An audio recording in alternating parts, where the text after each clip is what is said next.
Salut les amis, c'est Isa, j'espère que vous allez bien. Alors aujourd'hui, je viens vous faire une vidéo qui s'appelle Je veux ma dose. Je veux ma dose.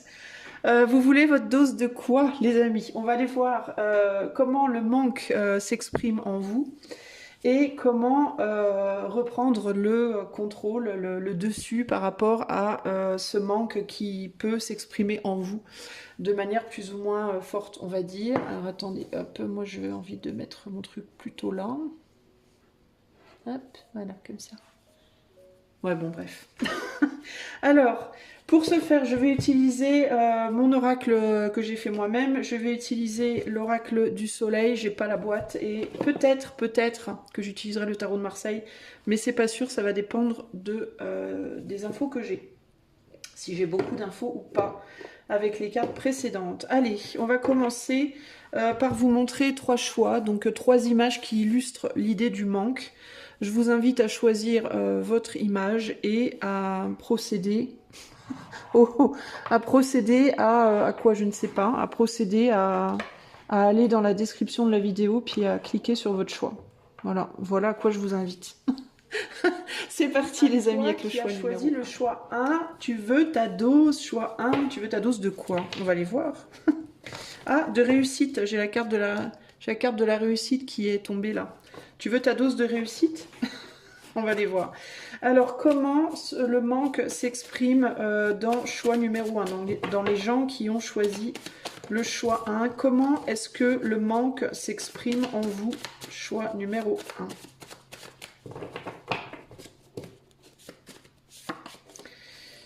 Je ne sais pas. Ah bah, on est bien embêté. Peur des représailles et je t'admire. Ah, alors vous, votre manque, il peut s'exprimer par rapport à vos connaissances, par rapport à peut-être votre éducation. Est-ce que c'est par rapport à ce que vous savez pas? Je sais pas, le fait de vous sentir pas suffisamment enfin pas éduqué, mais comment on dit, cultivé, pas suffisamment, je sais pas, dans le cadre du métier que vous faites par exemple, vous vous sentez peut-être pas à la hauteur de ce que de votre métier, vous avez peut-être le sentiment de manquer de capacité, de qualité, de when you know, you know. Ok, donc il y a l'idée, c'est vraiment par rapport au savoir ici, hein. On est vraiment dans un sentiment de peur de ne pas savoir, peur de ne pas avoir les réponses, peur de ne pas être à la hauteur dans vos connaissances. Peur aussi, peur des représailles. Ici, il peut y avoir cette idée de peur de représailles par rapport justement à ce à quoi vous ne pouvez pas répondre. Peur des représailles par rapport au fait de vous sentir moins que, en termes de vos capacités. Alors ça peut être des capacités physiques, des capacités psychiques, des capacités émotionnelles, des capacités spirituelles, hein, vous voyez. Il y a quelque chose par rapport à ça ici.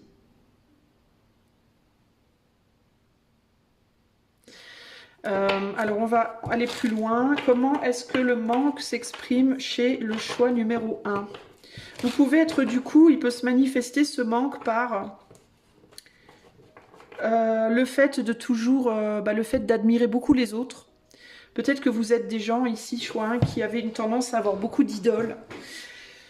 Genre, je sais pas, moi, vous idolâtrez des gens, peut-être bien des stars, je sais pas, des gens qui savent faire des choses que vous ne savez pas faire. Ça peut être que vous admirez des gens autour de vous dans votre entourage proche, vous admirez des acteurs, des actrices, des chanteurs, des joueurs de badminton, des je ne sais pas, à vous de voir. Mais vous pouvez avoir comme ça une tendance à beaucoup admirer les autres, dans certains cas, donc ça peut se limiter dans les cas les plus, on va dire, gentillet à de l'admiration et de l'envie. Dans les cas les plus sévères, où la peur est plus forte, il peut y avoir ici de la jalousie. Ok, vous pouvez ressentir parfois de la jalousie par rapport aux gens que vous percevez en tout cas comme étant mieux que vous, hein. C'est une perception, c'est pas forcément une réalité, hein. Alors, comment est-ce que la peur s'exprime chez vous, choix numéro 1? L'affirmation. Ouais, vous n'arrivez pas à vous affirmer, vous.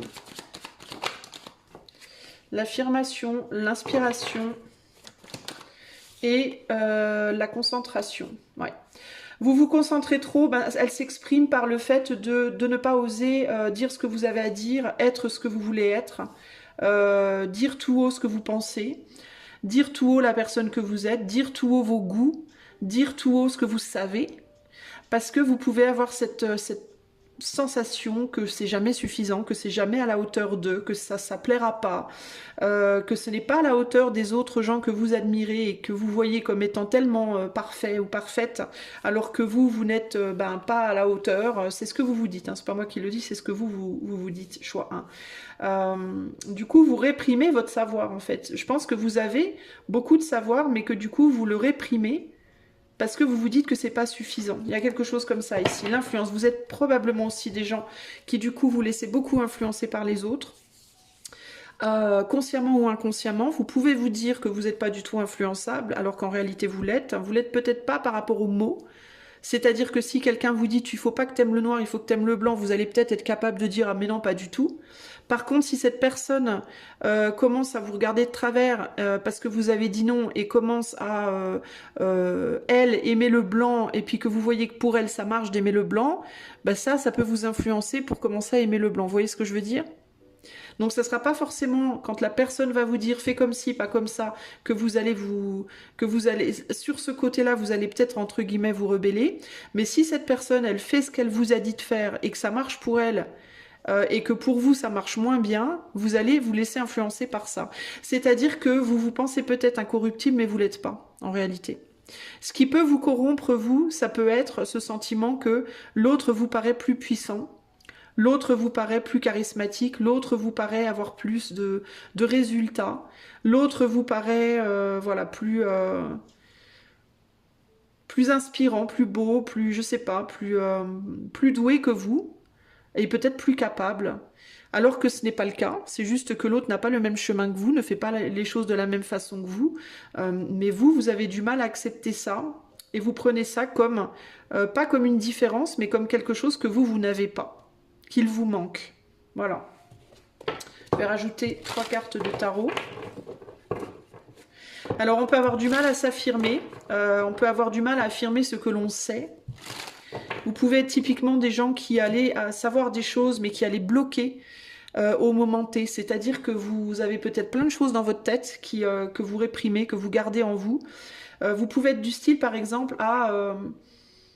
je sais pas moi, dans un contexte par exemple argumentatif, où vous devez argumenter votre cas, votre cause face à quelqu'un, vous pouvez être du style à être complètement figé quand la personne vous argumente son cas.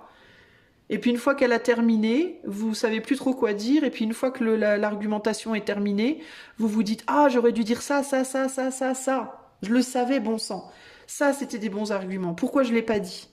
Ben parce que vous bloquez, parce que vous avez peur de pas être suffisante, suffisante. Vous vous laissez impressionner par l'autre. Vous osez pas. Vous voyez? Donc ça peut être des choses qui vous arrivent à vous. Le côté merde j'aurais dû dire ça. Pourquoi j'ai pas dit ça comme ça? C'était mieux comme ça. Vous voyez, vous pouvez être quelqu'un qui vous bouffe beaucoup aussi par rapport à comment vous présentez les choses, en mode j'aurais pas dû faire ça, j'aurais dû faire ça, ça aurait été mieux. Vous pouvez beaucoup tout le temps vous remettre en question et toujours penser que vous auriez pu faire mieux, vous avez pas fait mieux, vous êtes nul, etc., etc. Alors que c'est faux, c'est totalement faux. Hein. Peur de vous présenter tel que vous êtes aussi, j'entends. Peur de montrer votre côté lumineux ou votre côté sombre ou un peu des deux. Peur d'assumer votre unicité. Peur d'assumer votre spécialité. Peur d'assumer votre originalité. Peur des représailles. Peur de ce qui va vous tomber dessus si vous ne le faites pas. Si vous le faites, pardon. Alors, j'entends aussi que dans certains cas, il peut y avoir des gens, dans choix 1 là, qui sont... pas mal admirés des autres, beaucoup admirés en fait de certaines personnes, mais qui sont pas nécessairement les personnes dont vous avez envie d'être admiré. Déjà pour commencer, il peut y avoir ce syndrome de oui je sais qu'on m'aime, mais moi j'aime pas les gens qui m'aiment, je voudrais que ce soit ces gens-là à la place qui m'aiment. Vous voyez par exemple. Et par rapport aux gens qui, mais néanmoins par rapport aux gens qui vous aiment déjà, ou qui vous admirent déjà, ou qui vous flattent déjà. Il peut y avoir cette idée de si en même temps, si je commence à vraiment être moi-même, les gens qui me flattent déjà ne me flatteront plus. Et ceux qui ne me flattaient pas avant ne me flatteront pas non plus. Du coup, plus personne ne me flattera. Du coup, je vais manquer de flatterie. Vous voyez ce que je veux dire? Alors, je vous dis flatterie, mais ça peut être n'importe quoi. Ça peut être la flatterie, mais ça peut être la reconnaissance, l'admiration, le fait d'être valorisé, la valorisation. Hein. Donc vous pouvez être dans ce paradoxe entre je suis pas validé par les gens, je vais pas dire validé ou flatté ou valorisé, mais je vais plutôt dire valider ce sentiment d'être de valeur, d'être valable, d'être assez suffisant. Vous voyez, vous pouvez être comme ça en mode je sais que machin ou machine m'adore parce que j'ai telle capacité, mais moi, je voudrais que Truc m'adore, mais Truc ne m'aime pas. Ça craint. C'est parce que Truc est mieux que moi. Moi, je suis pas assez. Et en même temps, machin ou machine qui m'adore, ben, il faut quand même que je continue à tenir mon rôle parce que sinon, machin et machine vont arrêter de m'adorer. Et du coup, plus personne m'adorera, quoi. Ça craint parce que je suis pas assez. Vous voyez, donc vous êtes perpétuellement comme ça, peut-être en torture avec vous-même, là. Du coup, vous continuez à tenir votre rôle, entre guillemets, pour ne pas tomber. C'est comme si vous vous disiez, je veux pas sombrer complètement. Enfin, vous le dites peut-être pas consciemment, mais inconsciemment, il y a cette idée de je veux pas sombrer complètement. J'ai déjà sombré un peu, je veux pas aller tout au fond du trou. Alors que vous pourriez simplement vous dire au contraire, il y a déjà des gens qui me valorisent et c'est vachement bien. Et peut-être que si je suis un petit peu plus moi-même, bah, il y aura encore plus de gens qui me valoriseront. Ou alors, bah, justement, les gens qui me valorisent pas me valoriseront et ceux qui me valorisent aujourd'hui me valoriseront peut-être plus. Mais peut-être que ceux qui me valorisaient pas me valoriseront aussi. Et puis de toute façon, peu importe comment je suis, je vaux la peine. Enfin, je suis suffisant en fait, suffisante, vous voyez. Euh, Comment s'exprime le manque chez choix numéro 1?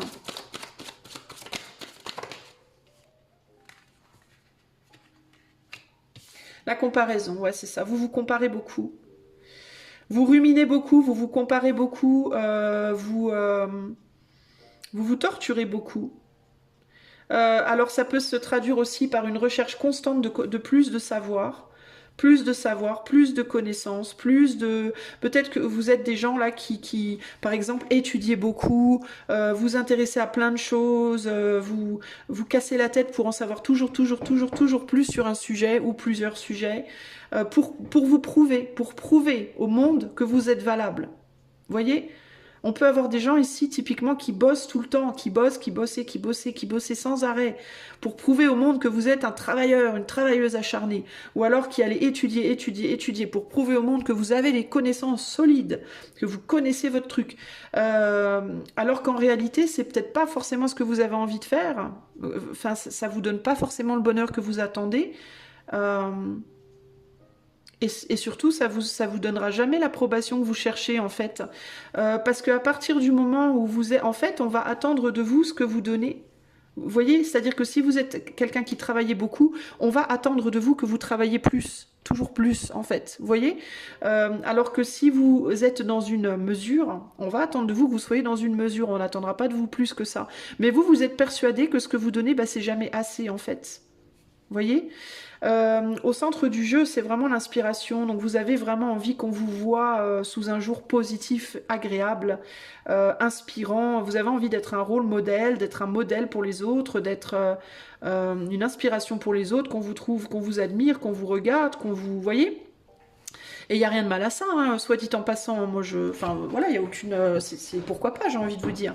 Mais du coup, vous êtes tout le temps dans la comparaison aux gens que vous placez au-dessus de vous. Ça peut être à des gens qui sont plus riches que vous, ça peut être à des gens qui ont plus d'argent, plus de matériel, plus de connaissances, plus d'amoureux, plus de Dieu sait quoi. Alors qu'en réalité, ces gens-là, ils ont tout ça parce que justement, ils n'ont pas ce syndrome du manque. Enfin, en tout cas, il n'est pas placé au même endroit que vous. Vous voyez. Ces gens-là, ils ont tout ça peut-être parce que justement, ils cherchent pas à prouver quoi que ce soit. Ils sont juste eux-mêmes, en fait. Vous voyez ce que je veux dire? Ils disent ce qu'ils ont envie de dire, ils font ce qu'ils ont envie de faire, comme ils ont envie, et ils vont pas se demander avant, est-ce que si je le fais comme ça va plaire à machin ou machine, ça va être à la hauteur de machin ou machine. Ils se le disent pas en fait, ils se disent moi j'ai envie de faire ça et je vais le faire comme ça, point. Ils s'en foutent, vous voyez. Ils sont pas contrôlés par le manque. Vous êtes contrôlé par cette idée du manque. Le manque vous contrôle en fait, plutôt que vous qui devriez être dans le contrôle de manque. Et du coup, vous êtes bloqué au niveau du cœur, au niveau de cette reconnaissance. Bah, vous n'avez jamais vraiment la reconnaissance, ou en tout cas, vous n'avez jamais vraiment cette sensation de satiété, d'être suffisamment reconnu, admiré, aimé, etc. D'être suffisamment valorisé par rapport à ce que vous savez ou ce que vous savez faire, par rapport à un savoir. Vous voyez ? Alors du coup, on va aller voir maintenant bah, comment vous pouvez reprendre le contrôle par rapport à cette sensation de manque. Comment vous pouvez sortir de cette volonté d'être constamment... On va aller voir là, le conseil, ok? Alors, choix numéro 1.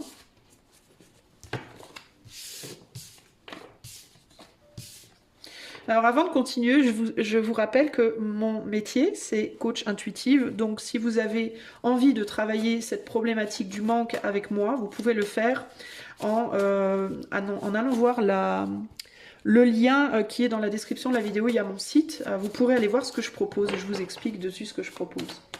Alors, du coup, choix numéro 1, comment est-ce que vous pouvez reprendre le dessus par rapport à cette problématique de manque de reconnaissance? On a l'air de rien. On a tes attentes sont lourdes. Et on se calme. Et on a tu m'échappes. Alors, tu m'échappes, l'air de rien. En reconnaissant que, en vous posant la véritable question de pourquoi vous voulez absolument être merveilleux, enfin être comme ça, admiré, admirable. Pourquoi vous voulez absolument être reconnu comme ça, en fait? Je pense que c'est la première question à vous poser ici.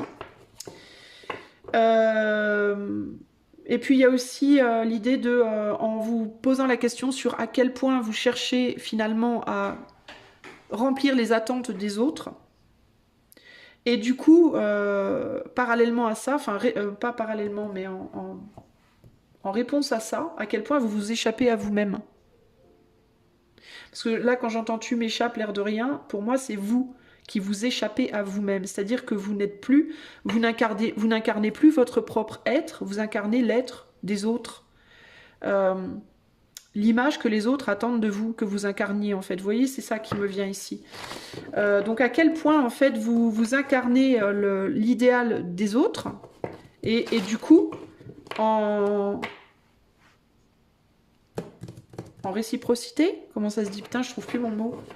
En conséquence, voilà. En conséquence, à quel point vous vous désincarnez de vous-même. C'est ça la question à vous poser. Et puis, pourquoi vous le faites? Posez-vous la question de pourquoi vous le faites. Pourquoi vous faites ça, en fait? Pourquoi vous voulez à tout prix ne pas être vous et être quelqu'un d'autre, ou ressembler à quelqu'un d'autre, ou égaler quelqu'un d'autre? Pour quelle raison? Comment est-ce que je sois un peu reprendre le dessus par rapport à cette sensation de manque? Comment je sois un peu reprendre le dessus par rapport à cette sensation de manque de validité, de manque de valeur, de manque de capacité, de la découverte à la séduction? Bah, c'est ça, hein, ça confirme le risque. Alors, première question, vous pouvez prendre un papier et un stylo si vous voulez vraiment travailler là-dessus. Hein. Première question, pourquoi je fais ça? Pourquoi j'ai le sentiment de devoir être à la hauteur de l'autre, comme l'autre, aussi bien que l'autre? Deuxième question, est-ce que je comprends que en voulant incarner l'image que l'autre attend de moi, ou que je pense en tout cas que l'autre attend de moi, parce que c'est même pas vrai, hein, ça se trouve, hein, à quel point du coup moi je me désincarne de moi-même? À quel point au final je ne m'habite plus en fait? Vous voyez là, vous avez un joli sarcophage là, et là vous avez cette femme, il n'y a rien de trop à cacher parce qu'on ne voit pas les nénis, on dirait qu'elle est sortie de là, qu'elle est sortie du sarcophage pour aller se balader ailleurs. Hein? Elle essaye d'aller, elle va jouer les troubadours là pour aller plaire à un ours qui, s'il peut la bouffer, la bouffera, hein, soit dit en passant aussi. Qui s'il peut la bouffer, la bouffera, alors que si elle restait dans son sarcophage, chose elle doit être en fait. Bon, ça veut pas dire que vous êtes censé être un sarcophage, les amis, mais vous voyez ce que je veux dire. Le sarcophage, en fait, c'est votre enveloppe, c'est symbolique, c'est l'image. Si vous restiez ce que vous êtes, l'ours, il viendrait pas vous bouffer, parce que je vois mal l'ours aller planter ses dents dans un sarcophage. Qu'est-ce que ça me dit, ces trois images-là? Ça me dit qu'en fait, vous êtes solide à la base. Vous êtes des gens solides à la base, en fait. Vous avez de solides capacités en vous-même déjà. Et en cherchant à quitter ce que vous pensez être limitant, parce que le sarcophage, qu'est-ce que c'est? C'est limitant, un sarcophage, ok? Vous pensez que vous êtes limitant ou limité. Pourquoi vous pensez ça? Parce que vous regardez ailleurs et vous vous dites, le monde est vaste, il y a tellement d'autres possibles, je ne peux pas me contenter d'être juste moi, en fait. J'ai envie d'être tout un tas d'autres choses. Alors je vais sortir de ma protection, je vais me mettre à nu, entre guillemets, parce que vous n'êtes pas vraiment à nu au final, parce que vous êtes à nu que partiellement. Je vais me mettre sans dessus-dessous. Moi, j'aurais plus envie de dire ici, je vais me rendre vulnérable. Je vais aller me modeler. Je vais sortir du sarcophage qui est très grand et très costaud, et je vais aller me modeler, je vais me mettre dans la peau de ce petit bonhomme qui est finalement pas si grand, pas si costaud, et je vais aller essayer de me frotter à des gens qui sont radicalement différents de moi, et qui sont aussi beaucoup plus forts, ou en tout cas que vous percevez comme tels, et vous risquez de vous faire bouffer par les autres. Vous faites bouffer en résultante par les autres, parce que l'ours, lui, va le bouffer, clairement, probablement. Alors qu'en réalité, ce que vous voyez pas, c'est que l'ours, c'est vous. Vous êtes déjà un ours, en fait. Vous voyez? Et que ce que vous percevez comme étant un ours, c'est juste un arbre, c'est juste une plante. Vous voyez? Donc, c'est comme si vous alliez chercher à l'extérieur de vous-même ce qui est déjà en vous, en fait. Ce qui est déjà en vous. Tout ce que vous voyez à l'extérieur qui est riche, et qui est tout ce potentiel entre guillemets à explorer à travers les autres qui sont différents de vous, vous l'avez déjà en vous, ce potentiel-là, mais comme vous pouvez pas le voir avec vos yeux, vous pouvez pas le voir avec vos yeux, vous pouvez pas le toucher avec vos mains, bah vous allez aller le chercher dans la matière, alors qu'en réalité tout est déjà en vous. Le problème, c'est qu'en faisant ça, vous vous désincarnez de vous-même, et vous potentiellement parfois vous vous faites bouffer. Peut-être pas tous les ours vont vous bouffer, mais il y en a beaucoup qui vont vous bouffer. Et au final, vous vous mettez en péril. Au prix de la séduction, au nom de la séduction, au nom d'aller séduire des étrangers, des mondes étrangers qui sont déjà finalement en vous. Vous avez déjà là, en fait. Donc ce qu'il faudrait, c'est peut-être, plutôt qu'aller explorer extérieurement, il faudrait peut-être justement que vous lanciez dans une exploration de vous-même, mais intérieure. Vous voyez ce que je veux dire ? Le statut, ce que vous voulez, c'est ça, c'est avoir un statut égalitaire avec les autres. Vous voulez être légal, peut-être d'un peu tout le monde en fait, hein. Parce que vous pouvez du coup avoir un tempérament comme ça. Est-ce que j'ai des signes là? C'est quoi ça? Ça c'est le Scorpion et le Capricorne. Il y a l'idée avec le Scorpion et du Capricorne de pouvoir, hein, de vouloir du pouvoir, un certain pouvoir. Mais en fait, ce que vous réalisez pas, c'est que vous voulez un pouvoir dans la matière, vous, alors que votre pouvoir, il est déjà à l'intérieur de vous. Vous l'avez déjà, en fait, votre pouvoir. Il suffirait simplement que vous réincarniez votre être, que vous alliez à l'intérieur chercher vos capacités qui sont nombreuses, clairement, et solides, hein, et que vous les projetiez à l'extérieur, mais que vous projetiez votre propre être à l'extérieur, pas que vous rentriez dans le rôle de quelqu'un. Regardez la différence, enfin, vous passez de quelqu'un qui est très grand déjà et très solide déjà, vous avez énormément de capacités, et vous allez dans un tout petit bonhomme tout fragile. Parce que vous cherchez à manifester ce pouvoir que vous avez déjà, mais vous le faites que partiellement. C'est-à-dire que vous le faites dans la matière, peut-être que vous travaillez beaucoup, peut-être que vous faites beaucoup de choses dans la matière pour projeter ce pouvoir, pour arriver à la hauteur d'eux, mais intérieurement, le boulot, il n'est pas fait. Vous voyez ce que je veux dire? Pourquoi? Parce que vous vous échappez en allant le chercher ailleurs, en allant vous comparer à d'autres. Donc, ce qu'il vous faudrait faire également, c'est noter peut-être sur votre papier, si vous avez un papier, plutôt que d'aller chercher le pouvoir à l'extérieur, essayez d'aller le chercher à l'intérieur. Retournez vers qui vous êtes vraiment, réincarnez votre propre personne.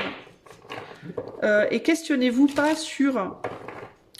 Pas sur les pouvoirs que vous avez en termes de comparaison à une tierce personne, mais en termes d'une comparaison avec vous-même, entre guillemets. Allez chercher où sont vos capacités solides à vous, dans votre être unique et spécial. Comment est-ce que choix numéro 1, pardon, peut-être que du coup il y a un truc avec le choix 3, vous irez voir quand même, il peut y avoir un lien. Choix 1, comment est-ce que choix 1 peut reprendre le dessus sur leur peur de manquer de capacité, de pouvoir, de tout ça, tout ça. Il faut retrouver un confort à l'intérieur de vous-même, vous n'êtes pas... vous sentez mal en vous-même. Peut-être que vous avez besoin de retrouver un confort avec l'immobilisme, clairement. Hein. Parce que pourquoi? Parce que le sarcophage, quand on est dedans, on ne peut pas bouger. Hein. On peut pas bouger, alors si vous êtes tout le temps mobile, si vous êtes tout le temps à vous tordre dans tous les sens comme un asticot pour essayer de faire 15 000 choses, pour être valorisé, peut-être qu'il vous faut apprendre à vous poser. Arrêtez de faire 15 000 choses à la fois, tout le temps.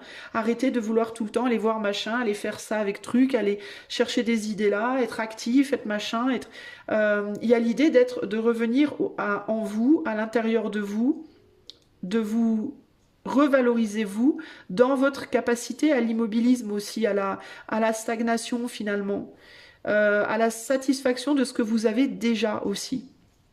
Il peut y avoir chez vous une tendance à vouloir toujours plus, toujours plus, toujours plus, toujours plus. Et là, il y a cette idée de trouver votre confort. Apprenez à trouver votre confort dans ce que vous avez déjà.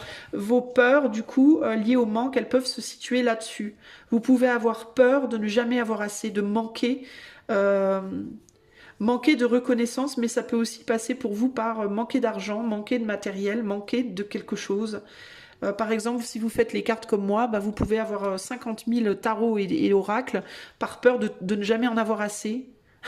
Parce que peut-être vous regardez d'autres chaînes, c'est un exemple lambda, moi je vous donne un exemple parce que c'est mon métier, puis voilà, c'est facile pour moi là, mais il peut y avoir cette idée de, vous regardez d'autres chaînes où il y a des chouettes oracles et des chouettes tarots, et ben vous allez avoir 10 oracles et 10 tarots, la personne elle va en avoir 500, et vous allez vous dire, pour que ma chaîne soit aussi belle, il faut que j'ai plus de tarots. Vous voyez par exemple, c'est un exemple, alors que pas du tout, alors que vos 10 tarots que vous avez, bah, ils sont largement suffisants en réalité. Vous pouvez faire des tirages d'aussi bonne qualité avec toujours les mêmes tarots qu'avec 500 tarots. Mais vous allez peut-être vous dire aussi, du coup, parce que ça va être aussi, ça va faire partie de votre problème là, ouais, mais sa chaîne, elle est plus belle que la mienne, du coup, vous voyez? Alors, bah non, en fait, puis on s'en fout, j'ai envie de vous dire, si la chaîne est plus esthétiquement belle que la vôtre, parce que déjà, qu'est-ce que ça change? Enfin, on regarde pas une chaîne pour l'esthétique, on regarde une chaîne en général. Pour la profondeur des messages, j'imagine, enfin ou pas, j'en sais rien, je dis ça, mais c'est probablement faux parce qu'il y a beaucoup de chaînes où les messages sont pas si profonds, mais bref. Mais en fait, mais peu importe, j'ai envie de vous dire, à la limite, on s'en fout que les messages soient profonds ou pas. Le fait est qu'il en faut pour tous les goûts, pour tous les genres, et que voilà, on est tous différents, et que plutôt que de vouloir aller être quelqu'un d'autre pour avoir peut-être une popularité similaire ou je sais pas, une esthétique similaire ou une façon de faire similaire, bah pourquoi ne pas valoriser ce que l'on fait soi? Vous voyez ce que je veux dire? C'est là que ça se... Mais vous, ça peut vous foutre la trouille, ça. L'idée de ne pas bouger, l'idée de vous contenter, ça peut vous faire flipper. Ça peut vraiment vous mettre dans l'angoisse. Pourtant, ici, c'est là qu'on vous demande de trouver votre confort. On vous demande de vous poser avec ce qui vous angoisse, justement, pour vous y habituer, pas vous y habituer pour vous y ancrer puis plus jamais en sortir, c'est pas le but, hein. Il faut pas aller d'un extrême à l'autre, mais pour vous habituer à être confortable avec ce fait, d'avoir assez, d'être suffisant, d'être bien comme ça, de pas avoir besoin. C'est pas parce que, admettons, vous faites de la musique, vous avez une guitare à 50 euros, puis votre star préférée en a une à 5000, et que vous vous dites, il faut absolument que j'ai cette guitare à 5000 euros, sinon jamais je serai à la hauteur. Ben non, en fait, c'est pas vrai. Il y a des gens qui sont devenus célèbres en jouant du pipeau. Enfin, j'en connais pas, mais je suis sûre que ça existe. Quand on voit ce qu'il y a dans la musique aujourd'hui, j'en ai pas le moindre doute.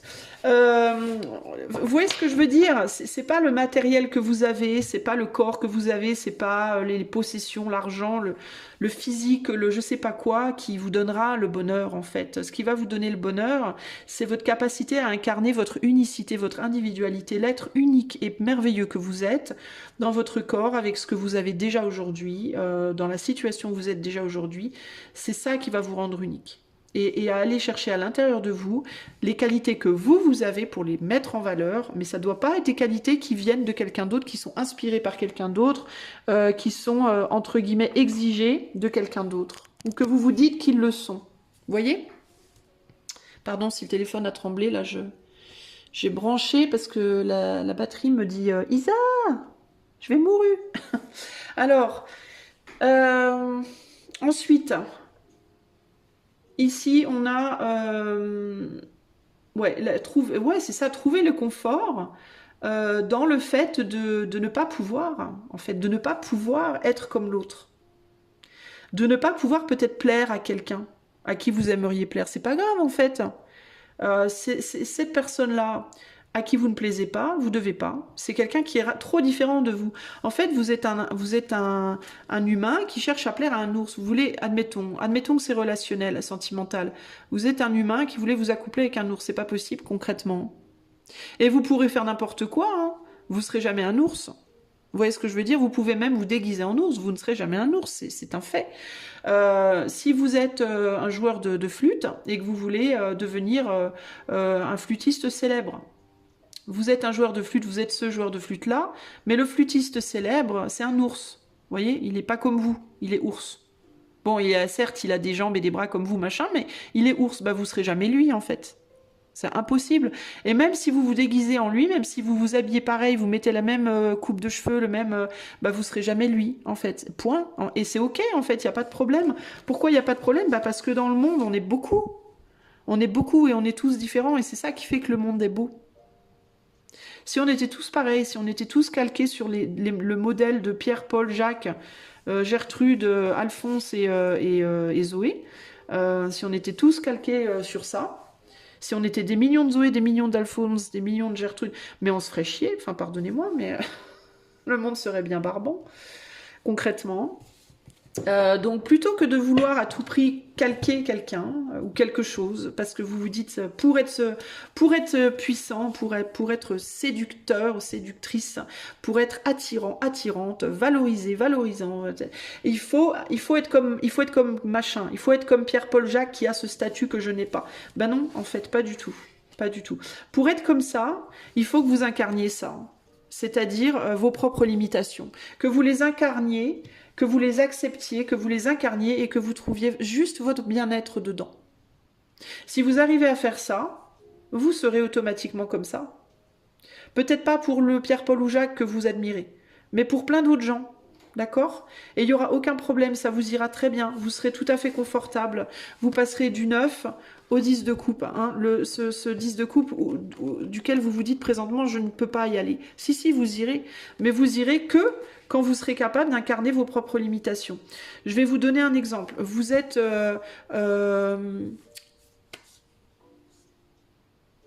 vous avez qu'est-ce que je pourrais vous donner comme exemple?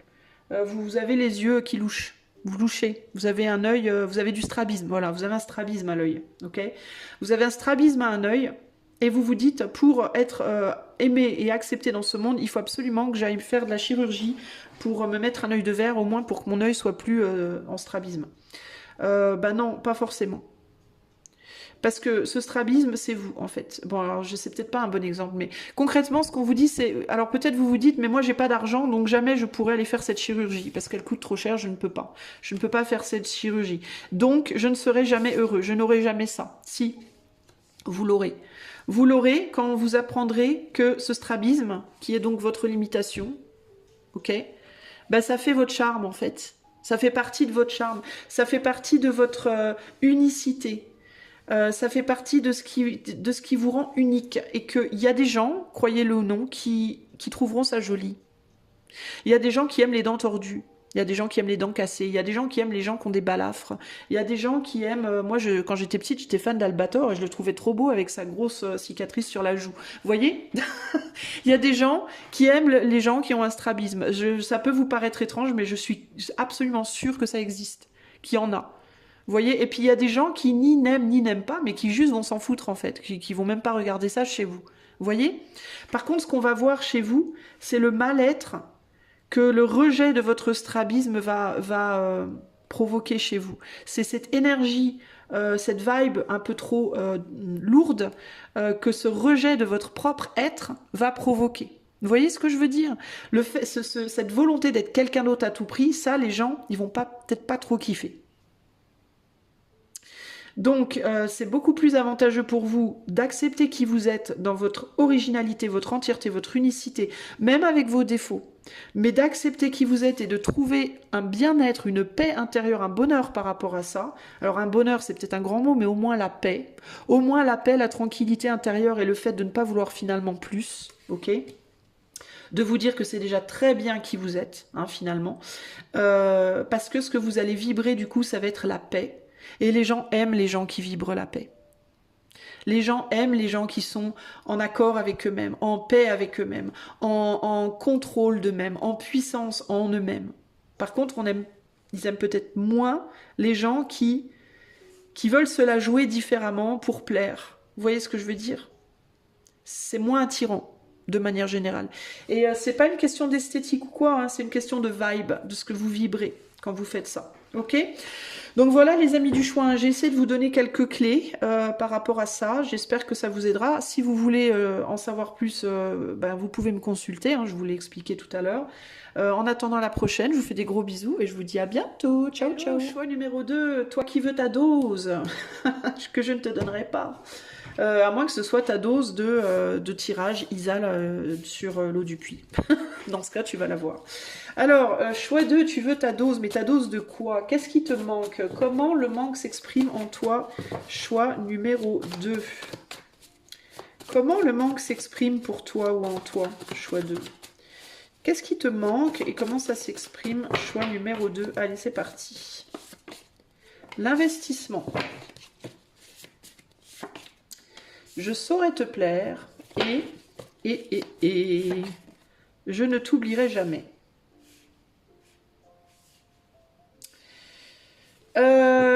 Alors, la première chose qui me vient, c'est que toi, tu peux être dans le regret par rapport à des choses que tu aurais peut-être voulu faire ou voulu être et que tu n'as pas été. Il peut y avoir ça. Et on a comment te plaire. On a 2 fois l'idée de plaire. Donc il peut y avoir ici une envie que les gens s'investissent envers toi et une envie de t'investir envers des gens. Alors attends.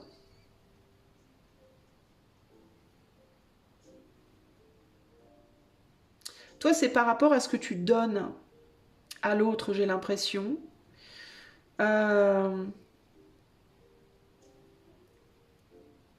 Est-ce que toi, tu manques de choses... J'ai l'impression que toi, c'est des choses passées qui te manquent. Tu sais ce qui me vient? J'ai l'impression que tu as des regrets. J'ai l'impression que tu as des regrets, que tu as l'impression d'avoir raté des choses. Ça peut être des choses que tu penses avoir méritées ou que tu aurais dû avoir, que tu n'as pas eu. Ça peut être aussi des choses que tu as essayé d'avoir et ça n'a pas fonctionné. Alors ça peut être sur différents plans, mais je ressens plus ici quelque chose sur le plan émotionnel. Donc ça peut être des émotions venant d'autres personnes, de l'amour peut-être, de l'affection, de l'amour, de l'approbation, venant de certaines personnes dans ton passé que tu n'as pas eu et que tu pensais mériter, que tu pensais ou que tu aurais voulu avoir. Ou ça peut être de l'amour, de l'affection que tu aurais voulu donner à des personnes et que tu n'as pas pu donner. C'est comme si aujourd'hui tu manquais de ça et que ce manque de ça te menait à faire beaucoup pour l'autre, voire trop. Comme si tu essayais de récupérer dans tes actes des actes manqués, justement. Comme si tu essayais de réparer des actes manqués. Voilà, des actes manqués. J'aurais tendance plus à dire sur le plan affectif. Alors ça peut être par rapport aussi à travers de l'affection que tu cherches aujourd'hui ou que tu veux donner, mais ça peut être aussi par rapport au fait d'aider l'autre, de soutenir l'autre. Hein. Tu cherches à réparer des actes manqués, j'ai l'impression, toi. Comment le manque s'exprime en toi, choix numéro 2. Comment le manque s'exprime en toi, choix numéro 2.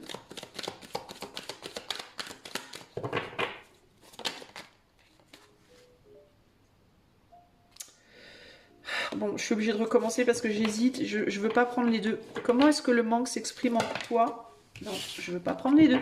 Comment est-ce que le manque s'exprime en toi? Choix numéro 2.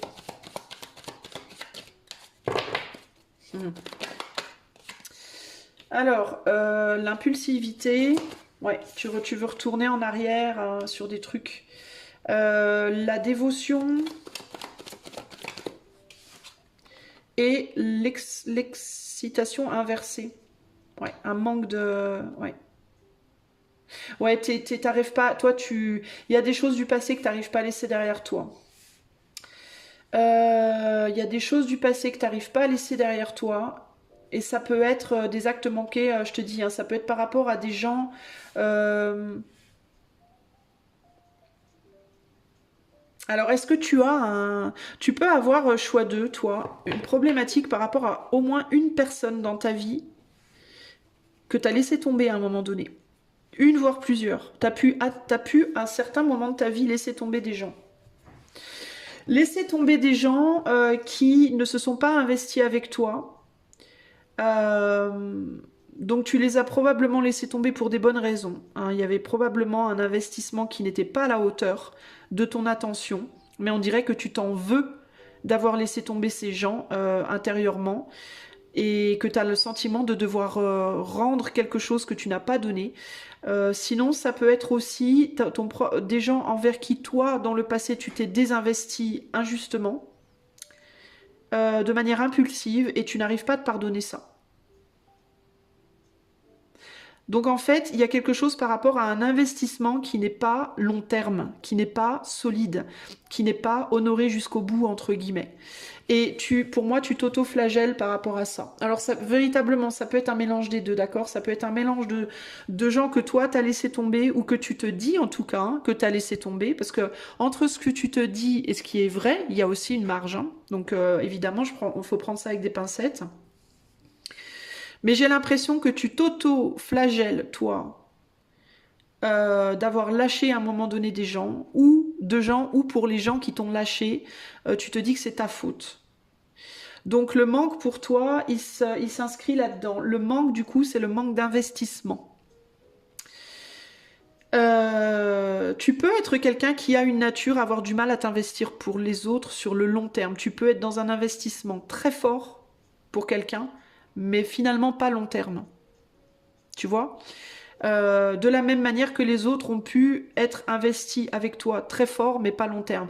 C'est peut-être pour ça que tu es devenu comme ça toi-même. Peut-être que dans ton enfance, les gens se sont investis avec toi très fort à certains moments, et puis un jour t'ont lâché sans prévenir. Du coup, tu as miroité ça un peu. C'est comme si tu avais un peu appris de ces gens-là, mais qu'en même temps, bah, c'était pas vraiment toi. Peut-être que tu as copié, entre guillemets, investi cette manière de faire qui ne t'appartient peut-être pas. Et que en plus de ça, tu en veux à ces gens et tu t'en veux à toi-même, du coup. Ça peut être conscient ou inconscient. Du coup, il y a une recherche perpétuelle de trouver une personne qui va s'investir envers toi sur le long terme. Ou alors ça peut se traduire par un investissement pro, un investissement dans un projet, un investissement auprès de tes enfants, un investissement auprès de tes amis. Et c'est quelque chose qu'on peut te reprocher encore aujourd'hui, de manquer de manquer pas de manquer d'investissement, parce que je pense que tu t'investis, mais t'es plus comme le guépard, tu sais, tu cours très très très vite, mais pas très longtemps. Et peut-être que tu es entouré de gens qui te reprochent un peu ça parfois, qui te disent est-ce que ce serait pas mieux de courir moins vite mais plus longtemps. Tu vois, il peut y avoir un côté comme ça. Alors ça peut être des gens qui te le reprochent, ou ça peut être toi qui te le reproches. Mais il y a quelque chose par rapport à ça. Et pour moi, c'est lié au passé. C'est lié à la manière dont on t'a éduqué, je pense. Du coup, le fait que les gens dans le passé se soient probablement t'aient donné peut-être beaucoup intensément pendant un temps, puis très vite t'es repris, ça a pu créer en toi un sentiment d'insuffisance, de pas être à la hauteur. Et il y a pu y avoir cette idée de pour être à nouveau reconnu de ces gens-là, je vais devoir donner la même intensité. Tu vois, tu as pu te comparer aux autres, du coup, en termes d'intensité plus qu'en termes de longévité. Tu vois? Et du coup, en fait, t'en es arrivé à reproduire exactement le schéma que précisément tu ne supportais pas, qui précisément t'a fait du mal. Ça crée un peu un schéma d'autodestruction en toi, choix numéro un, dans ce sens-là. C'est que du coup, tu peux avoir du mal à construire, tu peux avoir du mal à avancer, tu vois. Ça peut créer en toi une forme de passivité parfois. C'est comme si parfois tu étais très très actif, très très active dans ton investissement, qu'il soit matériel ou émotionnel, et puis bouf, et puis poum, soudainement tu deviens passif, tu vois, ou passive. Et les gens en face de toi ne comprennent absolument pas. Toi-même, tu t'en veux de ça, tu t'auto-flagelles pour ça. Tu vois. Alors, comment ce manque s'exprime en toi, choix 2?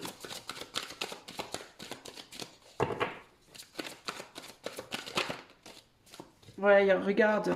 Toi, tu regardes vraiment derrière. Je répète, hein, ça peut être conscient ou inconscient. Ouais. Ouais, et du coup, t'es moins. Tu voudrais pouvoir avancer dans quelque chose de moins brutal, dans quelque chose de plus. Tu vois, je pense que tu voudrais sortir de cet as de bâton et aller plus vers un as de pentacle. C'est-à-dire, je m'investis au long terme. Plus lentement et plus profondément, entre guillemets, plutôt que trop vite, trop fort. Il peut y avoir dans certains cas, ton manque qui peut se traduire aussi par un rejet de la sexualité dans certains cas, pas pour tout le monde, mais dans certains cas, il peut y avoir ici une idée de rejet de la sexualité, pas parce qu'on n'aime pas ça, mais parce qu'on veut pas être encore une fois. C'est comme si cette sexualité vous renvoyait sur cette idée que vous vous limitez encore une fois à quelque chose de très intense, mais de très court. Enfin, je dis pas que votre sexualité elle est nécessairement courte, mais vous voyez ce que je veux dire. La sexualité, c'est le bâton, c'est la sexualité, éjaculation et terminé, on n'en parle plus. Voilà. Bon. Et vous, ce que vous voulez, c'est pas ça. C'est quelque chose de beaucoup plus, de moins passionné, mais de plus long terme, de plus investi justement. Mais vous avez du mal à le faire parce que vous êtes sans cesse ramené vers le passé, et ce passé justement où vous essayez à tout prix de plaire à des gens qui étaient pas sur du long terme, mais sur du court terme, sur de l'intense et du court. Et vous voulez sortir de ça pour aller vers du peut-être moins intense mais plus long, mais vous avez du mal à sortir de votre propre de ce schéma-là vous-même parce que ça vous ramène à un sentiment d'un dû qu'on vous a pas donné et en même temps de vous blâmer d'avoir fait la même chose vous-même parfois. Vous voyez ce que je veux dire? C'est hyper complexe là, enfin c'est hyper complexe. Pour moi dans ma tête c'est pas complexe, mais pour vous ça peut être complexe à comprendre. Puis du coup on peut se méfier de cette tendance chez vous comme ça, être un peu un feu de paille parfois, et de la même manière on peut même se méfier quand vous essayez d'être plus lent. Du coup vous voyez euh,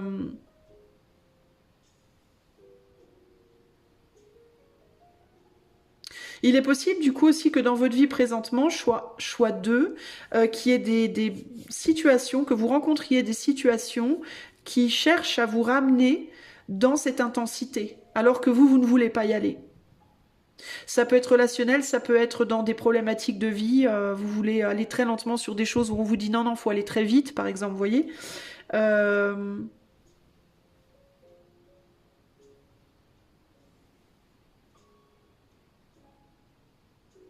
J'essaye de voir s'il y a d'autres choses qui me viennent.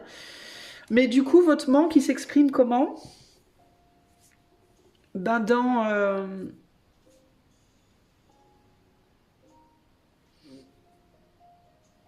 dans cette tendance à penser qu'il vous faut toujours faire les choses de manière très intense, donner beaucoup d'un seul coup. Alors que je pense que vous, il vous faudrait faire le contraire et vous réconcilier avec le passé. En fait, vous n'êtes pas réconcilié avec votre passé. Euh, je pense que vous avez été entouré beaucoup de gens qui étaient dans cette énergie-là, du très fort très vite, et que vous, c'est pas vous en fait. Mais vous l'avez été comme ça, pendant un certain temps. Et pourtant, ça n'est pas vous. Mais vous pouvez avoir une difficulté à vous dire que ça n'est pas vous. Vous pouvez avoir une difficulté à je vais pas dire à accepter que vous êtes différent ou que vous voulez différent, mais plutôt à vous le pardonner, ça. Parce que c'est comme si vous vous en vouliez presque de vouloir être comme ça d'une certaine manière, alors qu'en même temps, vous savez que c'est pas bon pour vous. Enfin, vous voyez, c'est hyper ambigu cette idée-là. Euh,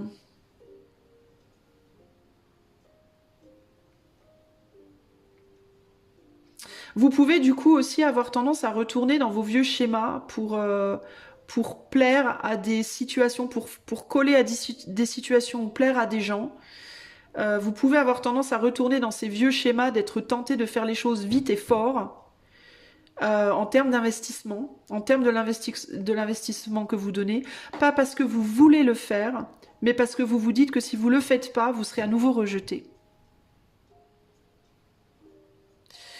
Votre manque, il peut s'exprimer du coup dans une forme une sensation d'abandon ou de solitude.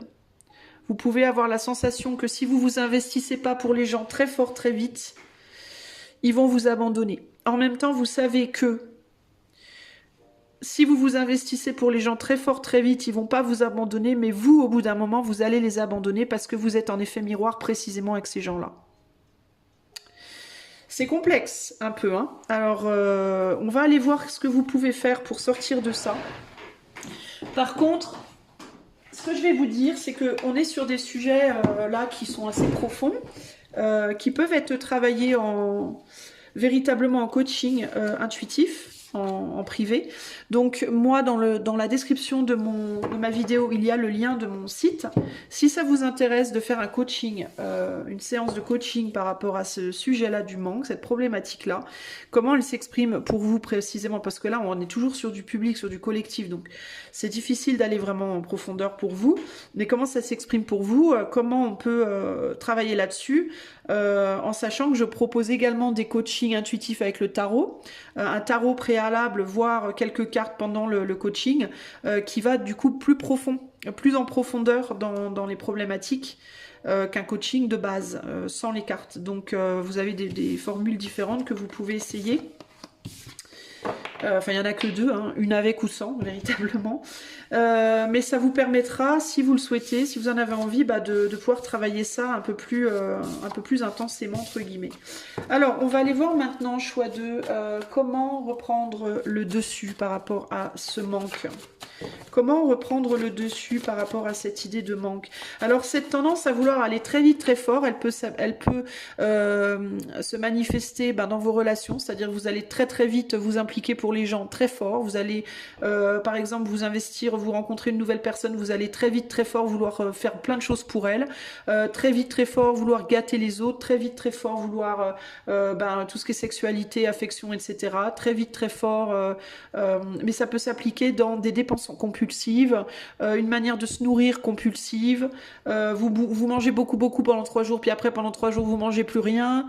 Enfin, globalement vous êtes des personnes en dents de scie, hein, ça peut s'appliquer, ça peut se répercuter dans votre manière de travailler aussi, ça peut s'appliquer dans plein de domaines, ok? Mais ça vient de cette recherche d'équilibre en vous par rapport, et ça vient je vous dis, vous vous êtes miroité sur des gens de votre passé qui fonctionnaient comme ça, vous avez intégré ce fonctionnement mais qui ne vous colle pas à vous, enfin ça vous colle mais au final ça vous amène pas le bon, enfin c'est pas que ça vous colle mais si ça vous colle pas parce que c'est pas vous en réalité, et ça mène pas cette stabilité, cet équilibre que vous recherchez, et en même temps il y a la culpabilité, en plus de ça il y a la culpabilité d'avoir agi comme ça vous aussi dans le passé sur certains points, justement la culpabilité par rapport à des manières d'être compulsives, à être en dents de scie tout le temps, vous avez du mal à vous accepter comme ça aussi, et en même temps vous vous en voulez de l'avoir fait dans le passé, donc il y a une culpabilité en vous. Et en même temps, il y a les manques que ça crée parce que on va très vite, très haut, puis après on retombe, et quand on retombe, on se sent abandonné. Je pense que vous vous êtes senti comme ça dans le passé, dans différentes situations de vie. Et du coup, vous voulez aller vers quelque chose de plus stable, de plus zen. Et pour ça, il va vous falloir vous pardonner déjà. Et il va vous falloir aussi... je sais plus ce que je voulais dire. Vous pardonnez, puis je sais plus ce que je voulais dire, j'ai perdu le fil du coup. On va voir de toute façon. Alors, pour choix 2, comment reprendre le dessus par rapport à ce manque? Pour le choix numéro 2, que faire? Situation tierce. L'assurance. La résignation. Et là, on a « je regrette ». Ah ben voilà, je vous disais que vous avez de la culpabilité, je regrette. Alors,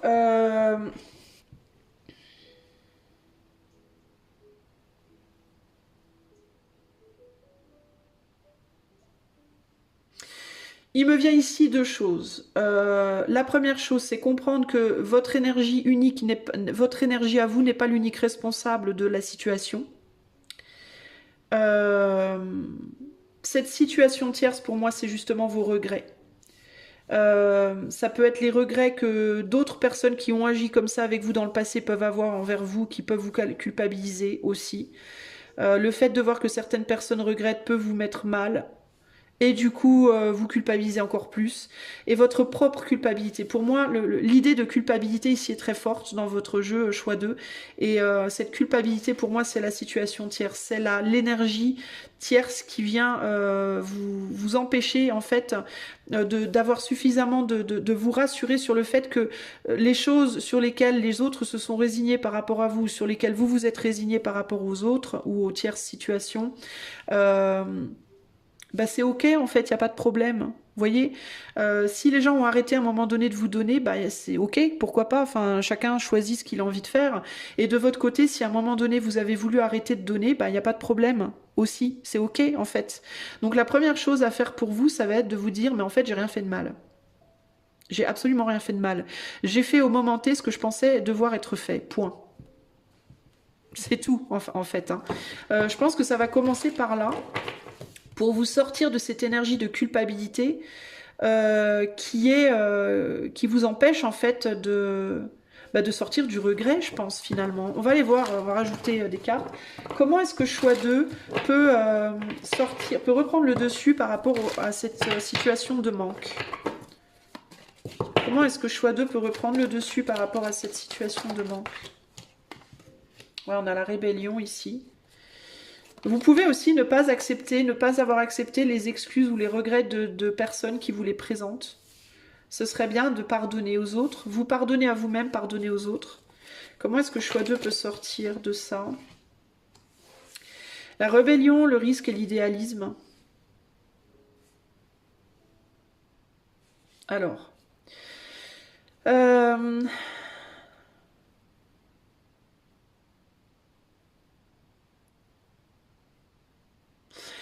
Vous pardonnez le fait que vous ne serez pas idéal pour tout le monde.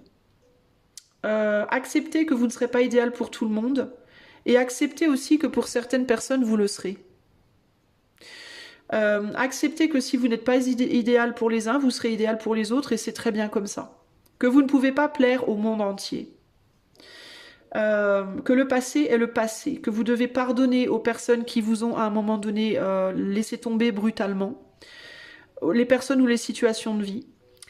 Et vous pardonnez vous-même pour l'avoir fait, parce que je pense que vous l'avez fait aussi. Je pense que ça a été fait des deux côtés, peut-être pas de la même manière exactement, mais sous des situations de vie différentes. Peut-être que vous, par exemple, vous avez été beaucoup laissé tomber en amour, et peut-être que vous, dans votre travail, vous avez été vous avez beaucoup lâché vos boulots, vous avez fait beaucoup de boulot, vous avez abandonné très vite, très tôt. Vous voyez, ça peut s'exprimer dans différentes domaines, dans différents domaines de vie. Mais il y a des domaines où on a été très inconsistant avec vous, il y a des domaines où vous avez été très inconsistant aussi, et c'est ok, en fait, c'est ok. Vous voyez, c'est ok dans le sens où c'est ce que vous pensiez être le mieux au moment T, et vous avez agi au moment T avec les outils que vous aviez au moment T. Voilà, vous n'étiez pas la même personne il y a 40 ans, il y a 10 ans, il y a même encore un an, vous n'étiez pas la même personne, vous évoluez, vous changez, vous suivez votre bonhomme de chemin au mieux de vos capacités, avec vos désirs présents, et il vous faut retrouver de l'assurance par rapport à ça. La manière dont vous menez votre barque aujourd'hui, c'est la manière qui est la meilleure pour vous, point. Donc si vous vous comparez avec le passé, arrêtez de le faire. Cessez de regarder en arrière, commencez à vous tourner vers ce qui est devant vous. Résignez-vous à laisser derrière les vieilles rancunes, les vieilles rancœurs, les vieilles culpabilités, les vieux regrets. Commencez à avancer vers le futur et comprenez que dans la manière dont vous voulez être, que vous restiez dans cette manière de faire présente ou que vous changiez de manière de faire, c'est-à-dire que vous continuiez à être compulsif ou que vous cessiez de l'être. Dans les deux cas, il y aura des personnes qui voudront de vous, qui vous verront comme quelqu'un d'idéal, et il y aura des gens qui vous verront comme pas idéal. Cela dit, la personne pour laquelle vous devez être absolument idéal, c'est vous-même. Vous voyez ? C'est pas grave si vous décidez de rester dans la compulsivité. Si vous avez adopté ce modèle-là, si vous avez miroité ce modèle-là pendant, on va dire, les 3/4 de votre vie, et qu'aujourd'hui vous vous rendez compte que c'est pas vraiment vous, mais qu'en même temps vous êtes trop confortable, vous vous sentez trop confortable dedans pour changer, et que vous préférez aujourd'hui que votre décision assurée aujourd'hui, c'est moi je suis comme ça aujourd'hui, j'ai plus envie de changer, il n'y a pas de problème. Le seul problème, ça va être si vous ne l'acceptez pas, si vous ne vous pardonnez pas pour ce que vous êtes ou ce que vous faites.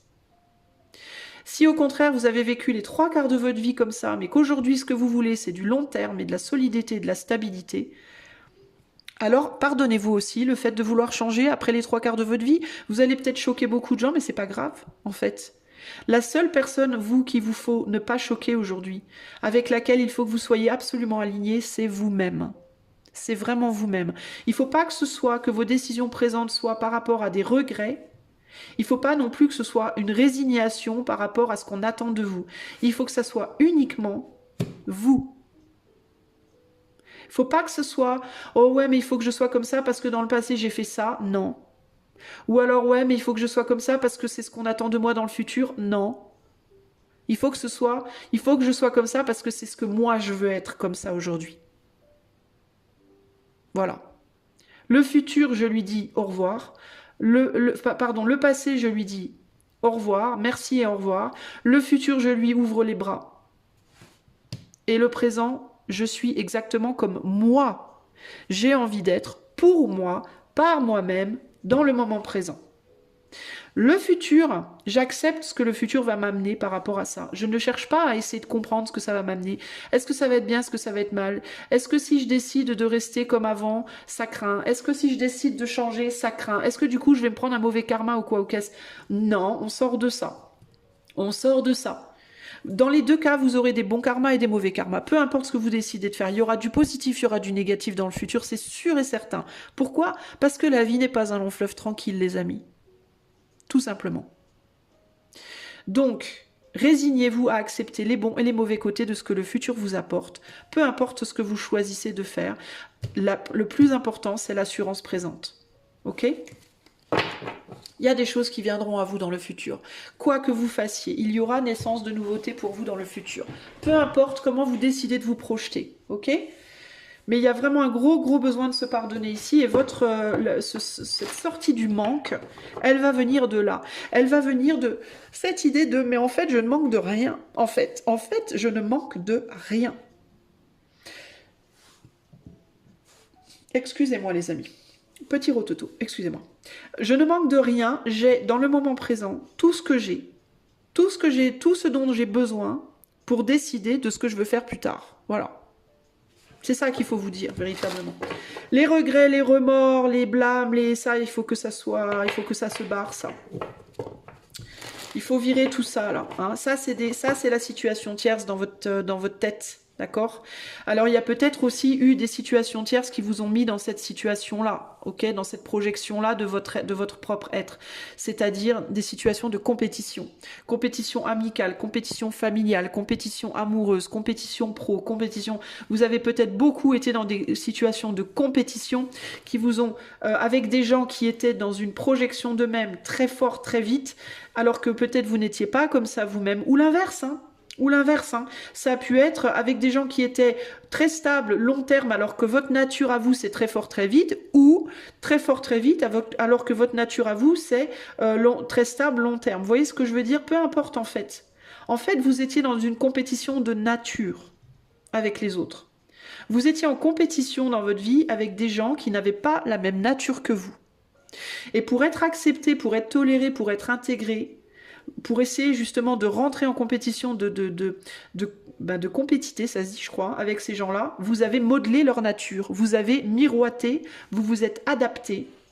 En gros, vous étiez un enfant au milieu des ours, ou un ours au milieu des enfants, et pour être accepté, vous êtes devenu un ours mais qui s'est comporté comme un môme, comme un humain, ou un humain qui s'est comporté comme un ours.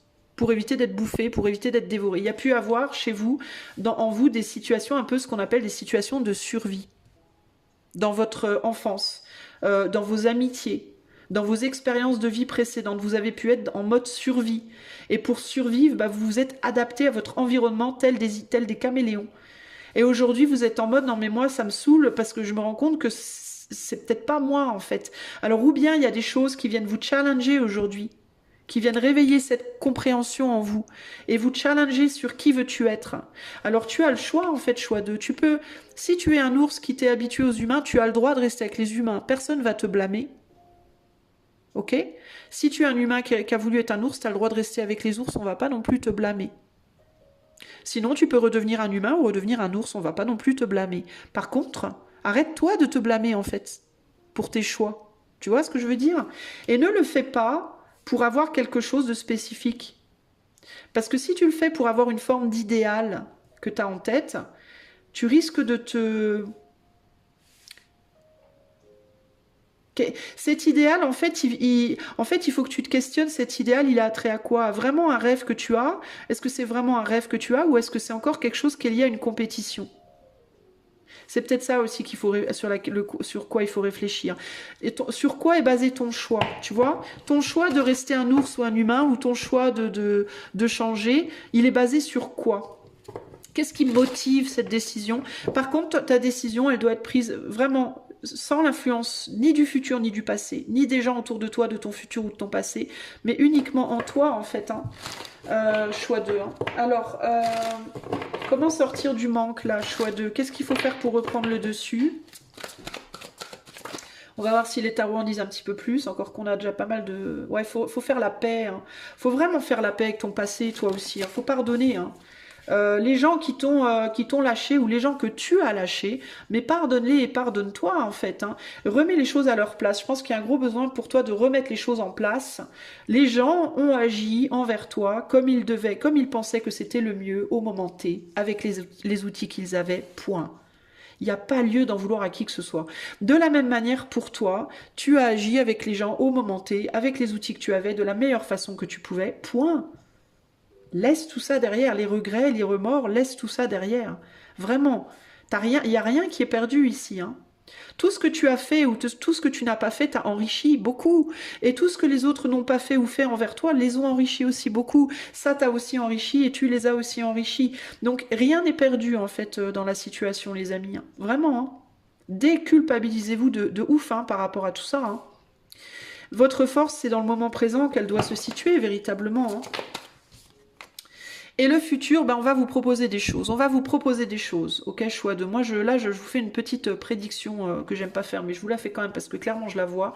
Il y a des choses qui viennent à vous. Il va y avoir des choses qui viennent à vous. Ça va être un nouveau boulot, une nouvelle relation, une nouvelle amitié, des nouveaux projets, une nouvelle manière de faire ou de voir les choses. Ça va vous être proposé. Vous allez devoir décider. J'y vais ou j'y vais pas. Mais si vous y allez, n'y allez pas pour les mauvaises raisons. Questionnez-vous d'abord sur pourquoi j'y vais. Est-ce que j'y vais parce que je suis encore dans une pseudo-compétition avec quelqu'un ou quelque chose? Est-ce que j'y vais parce que je veux me faire pardonner de quelque chose? Ou est-ce que j'y vais parce que, sans vouloir me faire pardonner de quoi que ce soit ou sans être en compétition avec qui que ce soit, j'ai juste vraiment grave envie d'y aller? Vous voyez ce que je veux dire? Est-ce que c'est motivé par de la peur ou est-ce que c'est motivé par un vrai désir? Un désir qui n'est motivé ni par la peur, ni par le manque, ni par la compétition, ni par les remords, les regrets, mais uniquement parce que vraiment c'est ce que vous voulez. Si c'est le cas, allez-y, allez-y, et acceptez que dans cette décision, comme dans la décision de rester où vous êtes, il y aura du bon et du mauvais. C'est normal, ça c'est juste la vie, j'ai envie de vous dire, ok? Mais il y aura aussi des choses qui vont naître, des nouvelles choses qui vont naître. Okay, ça ne veut pas dire que si vous choisissez de rester où vous êtes, il n'y aura pas des nouvelles choses qui naîtront. Il y aura aussi des nouvelles choses qui naîtront. Elles seront juste différentes. Elles seront ni pires ni meilleures. Elles seront juste différentes. Mais pour que ça vous colle, pour que vous ne les voyez pas comme pires, il faut que vous fassiez les choix véritablement en mode que vous assessiez bien les risques et que vous fassiez les choix en mode assuré. Je suis sûre de moi. C'est vraiment ce que je veux. C'est pas ce que mon père, ma mère ou ma femme ou mon mari veut. C'est pas parce que dans le futur je vais être mieux que tel ou tel. C'est parce que là aujourd'hui, quand je me projette, c'est vraiment ça qui me fait kiffer. Voilà. Ça doit être la seule raison. Et il y a vraiment cette idée de mettre les regrets au repos. Hein. Ok ? S'il y a quelqu'un à un moment donné qui n'a pas voulu de vous, pour une raison X ou Y, ça peut être dans un boulot, affectivement, familialement, amicalement, mettez ça derrière vous. On s'en fout, c'est fini, c'est terminé, ok? C'est fini tout ça. Alors ça ne veut pas dire que si c'est par exemple quelqu'un de votre passé ou quelque chose de votre passé qui revient dans votre vie, qui se représente, ça ne veut pas dire que vous ne pouvez pas y aller, hein. On peut faire du nouveau avec l'ancien, hein. On fait les meilleures confitures dans les vieilles gamelles, les amis, hein. Je dis ça, je dis rien, hein. Par contre, il faut juste pardonner à la gamelle d'être vieille. Ou alors, peut-être que dans cette vieille gamelle, il y a 10 ans en arrière, vous avez fait une confiture dedans, puis la confiture, elle a foiré. Et là, on vous représente cette gamelle, t'as pas envie de faire une confiture? Ah, bon, t'as foiré dans le passé, mais c'est pas grave. Oui, je reprends la gamelle, cette fois, je vais faire différemment, et ça, on va voir ce que ça donne. Vous voyez? Mais il faut vraiment que vous ayez envie. Il faut pas que ce soit en mode, ouais, mais il faut absolument que je me défie, que je me lance un défi de faire mieux que la dernière fois, alors je vais prendre la même gamelle, et cette fois, j'aurai une confiture. Non, non, non, non, non, non, non, non. Il faut faire de la confiture dans la vieille gamelle parce que la vieille gamelle, vous la kiffez en vrai. Sinon, ça sert à rien. Si vous vous mettez en compétition par rapport à votre passé, je veux faire mieux que telle personne ou que telle occasion où je me suis plantée. Si vous faites ça pour ça, vous allez tout foirer, les amis. Vous allez vous décevoir et vous allez très probablement rater à nouveau la confiture ou décevoir quelqu'un. Donc si vous le faites, c'est pas pour faire mieux que la dernière fois. C'est simplement parce que vous aimez vraiment cette belle gamelle et que vous aimeriez bien refaire une confiture dedans, point. Sans attente, en vous résignant sur le fait que peut-être ça sera une chouette confiture et peut-être elle sera moins chouette, mais c'est pas grave en fait. Vous l'aurez fait parce que vous avez vraiment vraiment envie de le faire. Là, on touche aussi à cette idée de quelque chose aussi dont vous pouvez souffrir, choix 2, c'est peut-être avoir une tendance à trop faire les choses parce que vous vous sentiriez fautif ou coupable de quelque chose si vous le faisiez pas. Ok? Parce que vous décevriez quelqu'un, parce qu'on vous en voudrait, parce qu'on vous jugerait, parce qu'on vous le demanderait encore, parce que. Mais est-ce que vous faites les choses à un moment donné uniquement parce que vous avez vraiment grave envie de les faire? Moi, j'ai pris l'habitude, vous avez vu sur ma chaîne, si vous me suivez depuis un moment, quand j'ai pas envie de faire un live, je le fais pas. Avant, je me serais dit, oh non mais il faut le faire, putain, tout le monde va t'attendre, et puis ça craint, et puis après on va dire de toi que t'es comme ci, et trop comme ça, et pas assez, gna gna gna, et gna gna gna. Et maintenant je le dis, je dis, bah écoutez, j'avais pas envie, point. Voilà, tout simplement. Pourquoi? Parce que je veux faire les choses maintenant, aujourd'hui, par envie. J'ai arrêté de faire des consultations cartomancie, je ne fais plus que du coaching intuitif, parce que pour moi, c'est ce que j'ai envie de faire. Alors je sais, ça va me porter préjudice probablement, je vais perdre des clients probablement, mais en même temps, j'en ai marre de faire les choses pour avoir des clients, voilà, ça m'intéresse plus. Certes, il va y avoir des côtés négatifs, je le sais, je vais les assumer. Mais aujourd'hui, j'ai envie de faire uniquement ce que j'ai envie de faire. Vraiment, vraiment, vraiment, voyez? Alors après, il y a quelques obligations, genre faire se lever les enfants le matin pour aller à l'école. Forcément, j'ai pas envie, mais je vais le faire quand même, certes. Je veux pas leur porter préjudice à eux. Mais en ce qui me concerne, moi, je vais prendre des risques calculés. On est sur le risque, hein, donc je vais prendre des risques calculés, hein, pour en même temps ne pas me tirer dans le pied radicalement et me foutre complètement dans la merde dans ma vie, mais aussi en même temps pour faire des choses qui me plaisent, que j'aime, et surtout à faire les choses avec mon cœur, en fait. Plus avec ma tête, mais avec mon cœur, en fait. Vous voyez? Et je pense que là, avec le risque, la force et l'assurance, il y a l'idée du risque mesuré. Il faut mesurer ces risques. Pourquoi on fait les choses? Est-ce qu'on veut vraiment ou pas? Est-ce qu'on les fait dans l'attente de quelque chose ou pas? Est-ce qu'on attend un retour ou pas? Etc. etc. Est-ce que c'est pour se faire pardonner de quelque chose? Est-ce que c'est parce qu'on a un désir particulier qu'on veut absolument? Il va falloir accepter que tout ne sera pas forcément rose, et il faut aussi se dire que le passé est au passé. Le plus important, c'est le présent. Et quand des choses viennent à vous dans votre vie, que ce soit un nouveau boulot, une nouvelle relation, une nouvelle opportunité de Dieu, c'est quoi? Mesurez toujours bien vos risques. Avant de faire, on se pose 2 minutes et on se dit, bon, j'ai très envie de ça. Par exemple, vous avez envie de vous acheter un jeu de tarot. Voilà, j'ai très envie d'un jeu de tarot. Alors, aujourd'hui, j'ai tant sur mon compte, le jeu, il coûte tant. Techniquement, je pourrais, mais en même temps, si je le fais là, est-ce que ça va pas être trop sûr? Est-ce que je devrais pas peut-être attendre un tout petit peu, mais peut-être mettre de l'argent de côté d'abord? Vous voyez, il va vous falloir apprendre à faire ça, à vous poser et à réfléchir. Quels sont mes motifs? Est-ce que je rentre en compétition? Est-ce que j'essaie de me déculpabiliser de quelque chose? Est-ce que j'ai des attentes trop grandes? Une fois que vous avez tout bien régulé ça, vous revenez au centre et vous vous dites sous la lumière de tout ce que j'ai compris, qu'est-ce que moi, maintenant, aujourd'hui, je veux? Quel risque j'ai envie de prendre ou de ne pas prendre? Et c'est comme ça que vous arriverez à reprendre le dessus sur vos peurs et sur vos manques, sur vos sentiments, vos sensations de manque, ok? Vous n'avez rien manqué du passé, vous ne manquerez rien du futur, les amis, ok? Vous ne manquerez rien du futur, vous n'avez rien manqué du passé. Les choses qui vous sont passées sous le nez dans le passé devaient le faire. Il y avait des raisons qui vous échappent, dont vous n'aurez jamais la finalité, et c'est très bien comme ça. Il n'y a pas de problème avec ça. Et dans le futur, bah, vous aurez des choses, vous en manquerez d'autres, mais peu importe les choix que vous faites, il y aura toujours des choses que vous aurez et des choses qui vous manqueront. L'important, c'est de le faire pour vous, c'est de le faire de votre cœur. Si vous faites les choses du cœur, vous n'aurez plus cette sensation de manque. Ok ? Voilà, choix numéro 2. J'espère que cela vous aidera. Si vous voulez aller plus loin, plus personnellement, vous pouvez demander un coaching sur le lien de mon site qui est dans la description. Moi, je vous fais des gros bisous et je vous dis à bientôt. Ciao, ciao. Salut à toi. Qui veut ta dose? Choix numéro 3. Tu veux ta dose de quoi?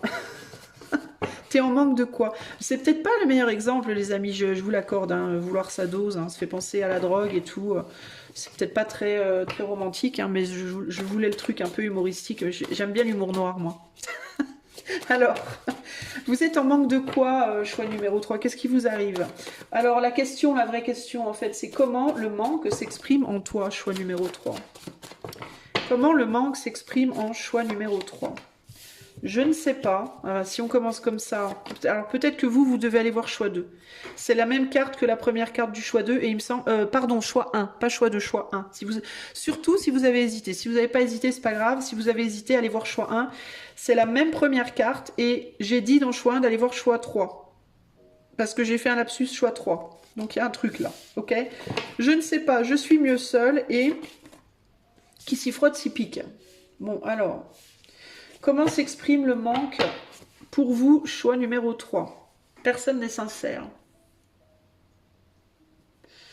Alors, il y a clairement quelque chose sur le plan relationnel. Encore que, ça peut s'exprimer dans d'autres domaines aussi. Alors, attendez, qu'est-ce qui me vient là?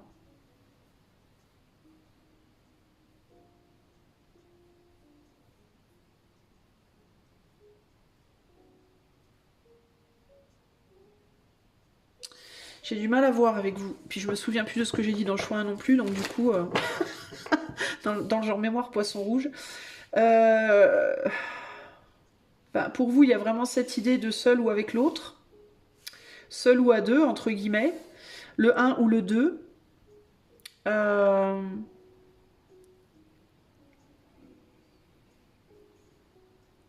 y a l'idée d'être dans le flou, il y a l'idée de ne pas y voir clair. Ce qui vous manque, c'est peut-être des informations. Choix 3. On est peut-être sur un manque au niveau d'informations, de communication. Est-ce qu'on est sur un manque au niveau de la communication? Peur de ne pas savoir où mettre les pieds. Peur du vide. Alors on va aller voir. Comment s'exprime le manque pour choix numéro 3? Comment s'exprime le manque pour choix numéro 3? Attendez, je mets en pause 2 secondes parce que j'ai besoin de regarder un truc. Excusez-moi, c'est juste que j'ai un rendez-vous tout à l'heure et je savais plus si c'était 11h15 ou 11h45 et il est déjà 10h30. Ok, on est bien. Alors, donc, comment s'exprime le manque pour choix numéro 3? Comment s'exprime le manque pour choix numéro 3, s'il vous plaît? On a la protection, je ne sais pas la protection, on a l'agitation et l'exaltation. Bon, alors là, j'ai un peu du mal, je vous avoue. Attendez voir. Et là, on a la prudence. L'exaltation et la prudence.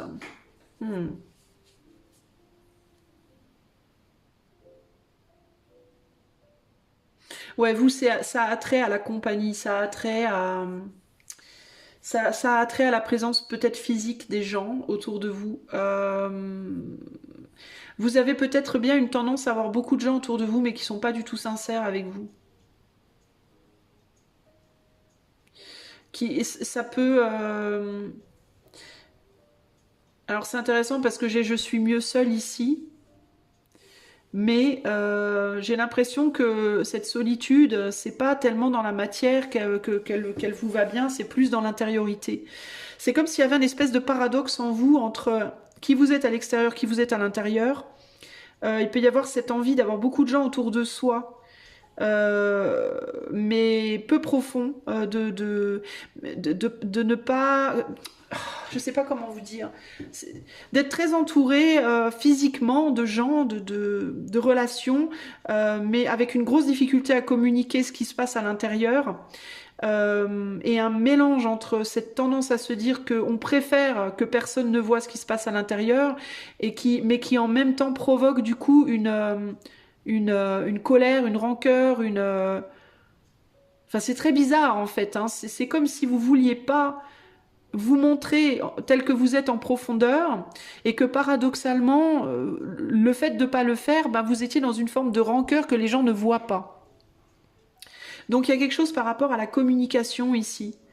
Euh, il est possible que dans le passé, vous ayez été dans une famille ou avec des amis, où vous ayez évolué, on va dire, vous ayez grandi dans un milieu où les gens se relient beaucoup les uns aux autres, mais de manière très superficielle. C'est-à-dire que dans votre famille, par exemple, votre père, votre mère, vos frères, vos sœurs, etc., cousins, cousines et tout ça, on était peut-être beaucoup dans... on est tout le temps ensemble, on fait plein de trucs ensemble et tout, mais on se parle pas des sujets qui fâchent, on se parle pas de ce qu'on ressent vraiment profondément.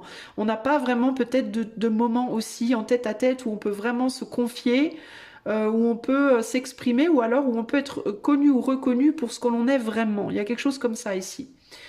Il y a pu avoir un besoin dans votre milieu familial de faire un peu des prouesses, de faire un peu le clown, le cake, le ou là, hein, pour être vu, entendu, hein, pour être vu, entendu, reconnu. Typiquement, j'ai des gens ici qui ont pu être dans des familles nombreuses où il était difficile d'être vu, entendu, reconnu, d'être considéré. Vous aviez peut-être des parents qui étaient très occupés, ou alors vous étiez peut-être enfant unique, mais genre, votre père et votre mère étaient tout le temps partis.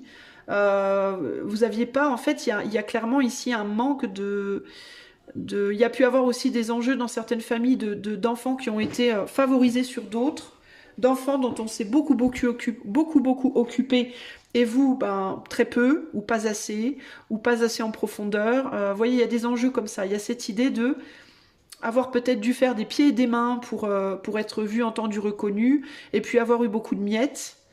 Et puis avoir eu le sentiment que les autres n'étaient pas honnêtes avec vous par rapport à ce qu'ils pensaient de vous, et vous avez pu penser qu'on vous aimait pas en résultante de ça, alors que c'était pas forcément vrai d'ailleurs. Mais comme vous aviez pas ces relations-là, comme vous aviez pas ces contacts-là, cette communication-là, vous vous êtes peut-être tiré des plans sur la comète en mode si on s'occupe pas de moi, c'est qu'on m'aime pas. Et quand on me fait des choses gentilles pour moi ou qu'on me dit des choses gentilles, on n'est pas sincère, c'est faux, c'est des mensonges. Alors que c'est pas forcément vrai. Du coup, vous vous êtes possiblement construit une forme de carapace dans laquelle vous vous êtes beaucoup isolé. Vous avez eu du coup du mal à vous livrer, à parler de vous, à parler de choses, on va dire, profondes, importantes pour vous, à livrer la personne que vous êtes tout au fond de vous. Il y a pu avoir une forme de protection en mode fierté. De toute façon, je suis mieux tout seul ou toute seule. Pour ne pas montrer votre souffrance, bah, vous avez, entre guillemets, assumé cette solitude. Sauf que en résultante, vous avez créé à l'intérieur de vous énormément de rancœur, d'amertume, de colère, de tristesse, de tout un tas de choses comme ça, pas très sympas, qui ont évolué, qui ont grandi en vous, et qui de temps en temps ressortent de manière peut-être brutale. Vous pouvez typiquement être des personnes qui sont parfois très colériques. On ne sait pas pourquoi, sur des trucs tout cons, vous piquez des colères pas possibles, ou alors vous dites des choses très piquantes, très, très difficiles à entendre. Vous avez des comportements qui peuvent être parfois brutalement honnêtes, brutalement sincères, comme ça, ponctuels, et qui peuvent faire du mal autour de vous, qui peuvent du coup impliquer chez les autres de prendre un recul envers vous, de se dire oh moi j'ai pas trop envie d'être avec cette personne, de trop m'y frotter, et donc paradoxalement vous créez de par cette retenue de votre amertume entre guillemets, qui a été créée par un rejet, vous créez le rejet. Vous voyez, la boucle est bouclée en fait. Vous allez par exemple de temps en temps crier sur quelqu'un, la personne va plus vouloir être trop autour de vous. Du coup, elle va se mettre dans sa bulle, dans son truc à elle, avec ses amis, voilà, ses affaires. Vous, vous allez faire des pieds et des mains pour être vu, entendu. Vous ne serez pas vu entendu parce que cette personne vous tournera le dos. Pourquoi? Parce que précédemment, vous lui avez envoyé un missile dans la tronche. Et du coup, ça crée de l'amertume parce que de nouveau, vous êtes plus vu entendu. Ça crée de l'amertume en vous que vous n'exprimez pas. Donc, ça tourne en vous et rebelote et rebelote. Et c'est un cercle sans fin. Voilà, on a la roue là. Donc, les choses se recyclent comme ça. Le manque, c'est le manque de reconnaissance. Mais c'est une reconnaissance qui n'est pas exprimée de la bonne manière. Parce que votre fierté vous empêche de l'exprimer de la bonne manière. Vous voulez pas être vu, reconnu, entendu comme quelqu'un de sensible, de fragile, de blessé, vous voulez être vu, reconnu, entendu comme quelqu'un de classe, de fort, de solide, ou fort ou forte. Hein. Et donc vous gardez en vous toutes vos fragilités, toutes vos sensibilités, toutes vos blessures, toutes les choses que vous auriez envie de dire. Et qui du coup... faut comme un abcès, et quand l'abcès éclate, les gens autour sont très prudents, on ne veut pas trop être près de vous. Et s'il est possible d'ailleurs que les gens soient prudents et ne veulent pas trop être autour de vous, avant même que ça éclate, par peur que ça recommence. Vous voyez ce que je veux dire? On peut sentir aussi chez vous instinctivement, les gens qui sont, on va dire, un peu plus sensibles, peuvent sentir en vous instinctivement que vous êtes entre guillemets infecté, je vais le dire comme ça parce que c'est vraiment comme ça que je le ressens, que vous avez des abcès, que vous êtes infecté d'énergie, d'émotions plutôt sombres, qui pourraient à tout moment sortir justement, et qui du coup dans ce ressenti vont garder une distance. Et comme on garde une distance, on n'est pas lié à vous en profondeur. Et comme on n'est pas lié à vous en profondeur, ça crée... Enfin, vous voyez, c'est un cercle vicieux. Donc vous, comment ça s'exprime, votre manque? Ça s'exprime dans une volonté très forte d'être vu par les autres. Donc vous pouvez être quelqu'un qui appelait beaucoup les autres, qui demandait beaucoup aux autres de l'aide, qui demandait beaucoup aux autres on sort, on va se faire une bouffe, on se fait un verre, tiens t'es libre, machin, tiens tu veux pas venir avec moi là, machin. Parce que vous voulez cette compagnie, mais vous l'avez jamais vraiment, parce que ce que vous recherchez vraiment, c'est pas cette compagnie physique, c'est plus un vrai lien interne, intérieur, que vous n'arrivez pas à exprimer. Vous autorisez pas les autres à vous voir dans vos faiblesses en fait. Et ce manque crée ces abcès en vous. Voilà. Ça crée aussi des doutes de votre part par rapport aux autres. Vous pensez que les autres vont vous la faire à l'envers. Vous pensez que les autres ne vous aiment pas. Vous pensez que les autres vous mentent, ne sont pas sincères. Alors qu'en réalité, vous êtes la personne qui n'êtes pas sincère, puisque vous gardez énormément de choses en vous que vous ne dites pas. Et vous vous justifiez possiblement en vous disant à vous-même, ouais mais si je disais ça, les gens n'apprécieraient pas, ça leur ferait du mal. Donc vous préférez ne pas dire des choses qui pourraient potentiellement faire du mal aux autres, les garder en vous, ça fait des abcès, ça explose, ça fait grave plus de mal au final. Et puis vous, ça vous sert à rien, ça entretient ce manque en vous, hein, concrètement ici. Alors je vous demande un instant, les amis. Désolée les amis, j'ai eu un appel et je pensais que c'était important, puis c'était encore un putain de démarchage. Moi, vous voyez, je le garde pas en moi, je vous le dis. Alors, par contre, il faut que je garde les yeux sur l'heure, parce que j'ai un rendez-vous tout à l'heure. Alors, comment s'exprime le manque en choix 3? Comment s'exprime le manque en choix 3? Vous pouvez être très frustré, du coup. Hein, là, vous pouvez être dans l'attente, typiquement, en ce moment, d'une personne qui ne s'occupe pas de vous. Qui est dans l'indécision, qui vous donne des miettes, hein, qui vient pas, qui veut pas, qui est figé sur d'autres problématiques, et ça vous frustre énormément. Alors vous vous dites ou vous lui dites que vous êtes mieux seul, mais c'est pas vrai évidemment. Intérieurement vous êtes en ébullition. Voilà, vous résistez, hein, vous avez très très envie d'y aller mais vous le faites pas, vous avez envie vous d'aller solliciter cette personne mais vous le faites pas, vous luttez contre vous-même, ça crée évidemment en vous des perturbations, voilà, il y a l'idée de rebelote, l'abcès va regrossir, peut-être que vous l'avez percé il n'y a pas longtemps ou pas, mais il va regrossir encore une fois. Et vous êtes en reproduction parce que cette personne vous manque. Alors peut-être que cette personne vous manque aussi parce que peut-être qu'à un moment donné, avec personne n'est sincère, peut-être qu'à un moment donné, cette personne a su voir quelque chose en vous s'est investi à un moment donné en vous et a cessé de le faire parce que vous avez pété votre câble. Il y a quelque chose comme ça. Pourquoi? Parce que vous avez peut-être pas été sincère avec cette personne. En fait, il y a l'idée, vous, choix 3, il faut vous questionner. Hein. Quand vous pensez que quelqu'un n'est pas sincère avec vous, demandez-vous déjà si vous, vous êtes sincère. Vous voyez ce que je veux dire? Hein? Parce que je suis pas sûre que vous le soyez, vous non plus. Vous l'êtes pas, mais c'est pas parce que vous voulez pas l'être, c'est parce que vous avez peur de l'être. Et puis, la fierté fait que, aussi. Hein. Alors du coup, comment vous dire? C'est très compliqué. Vous voyez que cette personne, elle est en accord avec elle-même. Elle semble bien intérieurement, cette personne. Moi, je pense qu'elle l'est. C'est vous qui vous dites que cette personne ne l'est pas. Moi, je pense que cette personne l'est.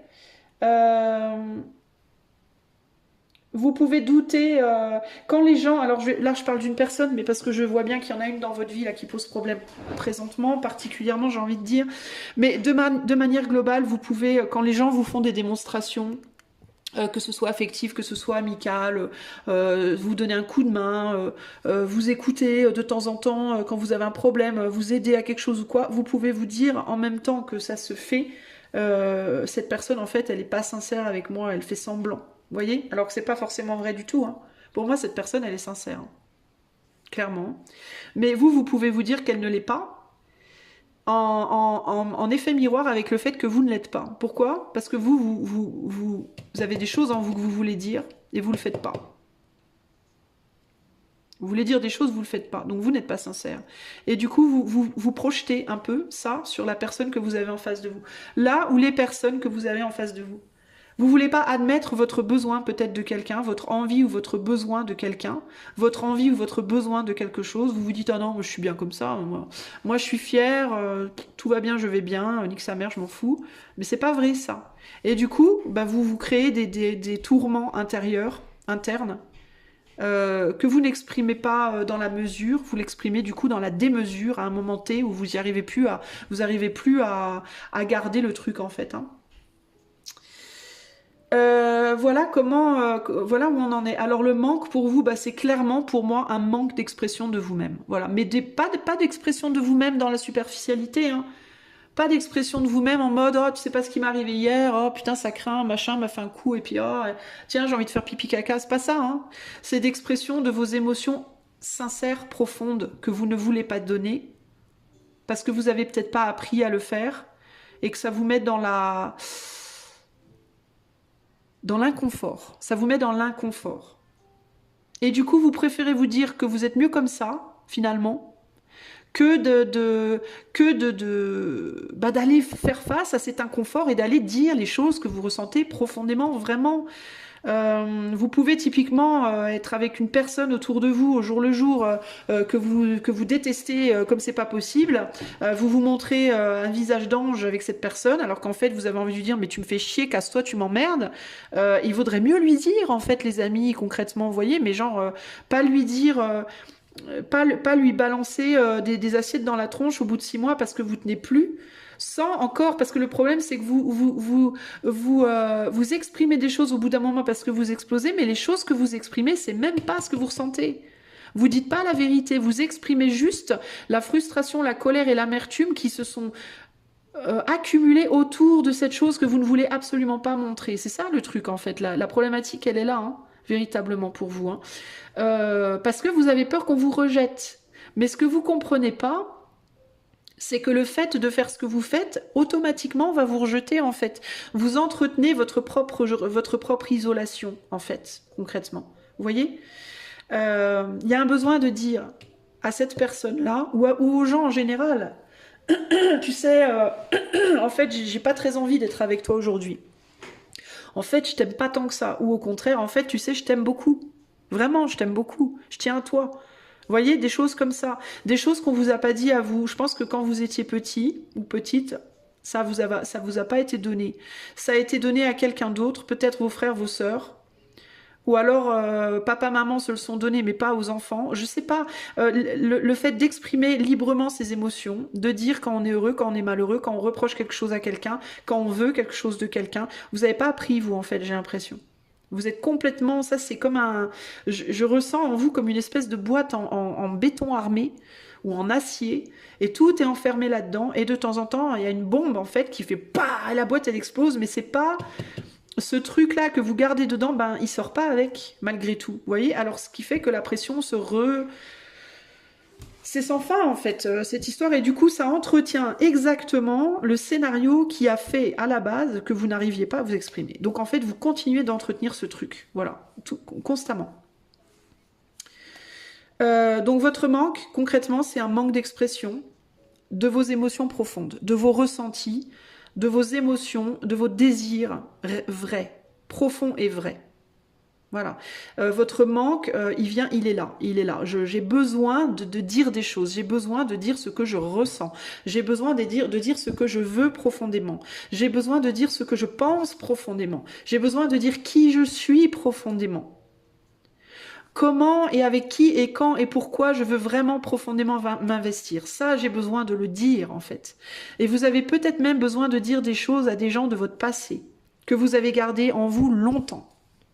Peut-être que vous avez des choses que vous auriez voulu dire à votre père, à votre mère, à votre frère, à votre sœur, à vos cousins, à votre ami, et que vous avez jamais dit, que vous gardez en vous et qui vous pourrit la vie depuis des années.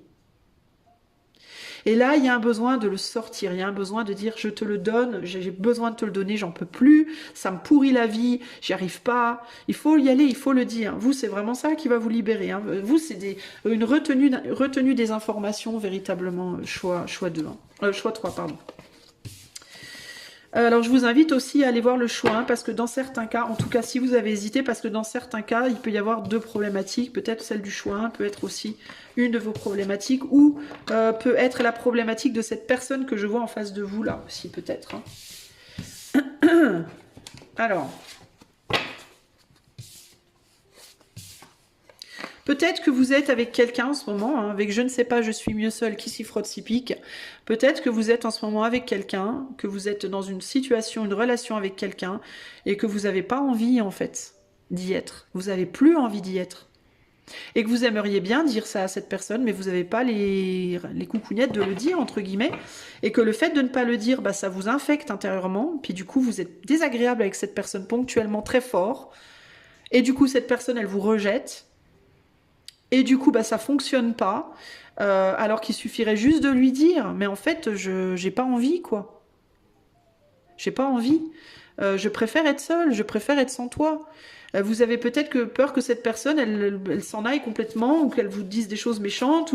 Mais en même temps, si vous affrontez pas le truc, si vous affrontez pas cette peur, bah, vous resterez dans ce manque tout le temps, en fait. Vous voyez, il y a vraiment des choses à dire, là. Alors, comment reprendre le dessus par rapport à ce manque, choix 3. Je me dépasse, bah ouais, hein, c'est ça. Hein. Je sais que tu veux tout savoir, bah voilà. Putain, pouvoir, bah voilà. Bah, c'est exactement ce que je viens de vous dire, il faut dire les choses. Manque de confiance. Il faut trouver suffisamment de confiance en vous pour aller vous dépasser, en effet, pour vous dépasser. Dire à la personne en question ou aux personnes en question, parce qu'il peut y en avoir plus d'une, hein. C'est pas nécessairement pour moi une problématique avec juste une personne. J'en vois une là dans votre vie en ce moment qui doit, à mon avis, venir vous titiller par rapport à ça. C'est pas pour rien. Si cette personne elle est là pour vous, choix 3, c'est qu'elle est là pour justement, c'est l'heure pour vous là. C'est l'heure, faut sortir de ce truc là. Faut dépasser ce manque, faut avancer dans votre vie. Il va falloir que vous trouviez les coucougnettes d'aller dire à cette personne ce que vous voulez, ce que vous vouliez, ce que vous voudrez, qui vous êtes, comment ça se passe à l'intérieur de vous, ce qui se passe en vous, en fait, ce qui se passe en vous de vrai, et il faut cracher votre Valda, entre guillemets. Hein. C'est vraiment ça l'idée ici. Hein. Mais il faut le faire avec tout le monde en réalité, c'est pas juste avec cette personne, parce que vous pouvez le faire avec cette personne et résoudre ce problème-là, mais reproduire le même schéma avec d'autres. Donc il faut le faire avec tout le monde en fait. Je pense, choix 3, très sincèrement, et en toute bienveillance, qu'il est temps pour vous de dire aux gens leur vérité, véritablement, ou votre vérité. Et pour moi, il y a des choses qui sont retenues chez vous, depuis très longtemps. Certains, c'est quelques semaines, d'autres, c'est quelques mois, d'autres, ça peut être des années. Que vous avez des trucs sur la conscience ou sur le bide que vous voulez pas lâcher.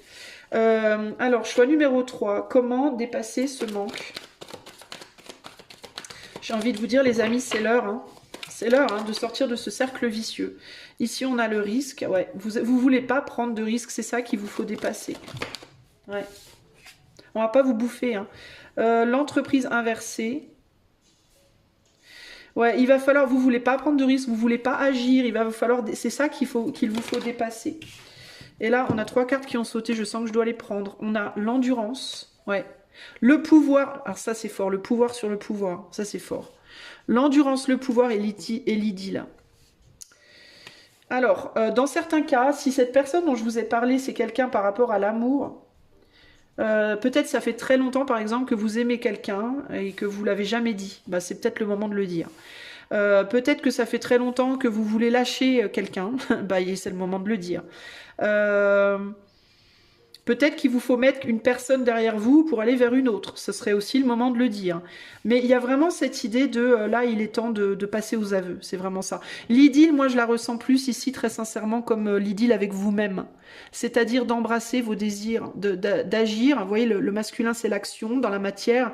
Et le féminin, c'est les désirs, les envies, le monde intérieur.